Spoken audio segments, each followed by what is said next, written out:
once again, I just recently got my cold steel Kobun. This is my full collection. I have already set a review out for the True Flight thrower, and of course the two cold steel tie lights. So today I'll be giving a review on this cold steel Kobun. I just got that just today, and it is a highly impressive knife. Lightweight. It's considered a boot knife. 5.5-inch blade. But the nice thing about this sheath is it is extremely hard to tug it out, which is secure, and it could be put on belt or on both sides. And you just gotta give it a really good tug. Once out of its sheath, it's a nice little 5.5-inch blade, surprisingly thin. Not very long, honestly, as you can see. It's not too bad. It's a pretty decent knife. One way to test how sharp, I'm going to do this for my first video showing how sharp. Just a simple piece of white eraser. Usually most knives can't cut through them very easily, just because of how much rubber it is. But I will show you how sharp. I just have to lightly press. It's already cutting through it. Just like that. Hardly anything to it. And judging by the edge, it's super smooth.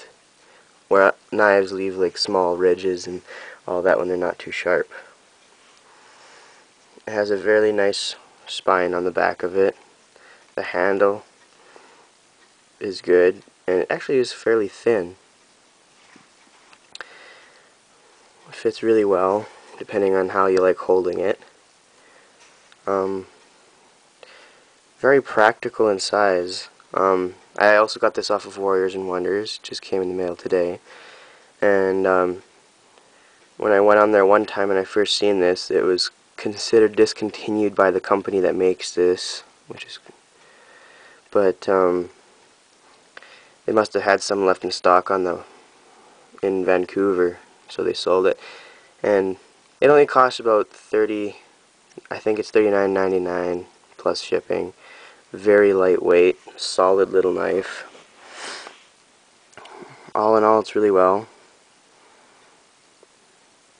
Tanto tip, which is great compared to what I have for a K-bar, which it's a nice little knife, the K-bar. It's really solid metal, but I am deeply loving this one a lot better.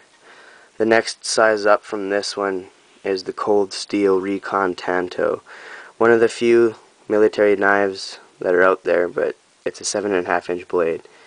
Where I live, it's usually preferred to stay under 6 or at 6. But yeah, and as for the sheath, see, it just has a little slot. The rubber handle here is what keeps it in majority, and then you can even add your own lanyards and whatnot, or have it as a neck knife because of the back of this. It all varies. Neck knife would be fine, but it's still a little too big for that. It's more or less classified as a boot knife. But to those who can actually still get them, well worth it. Good price for such a nice knife.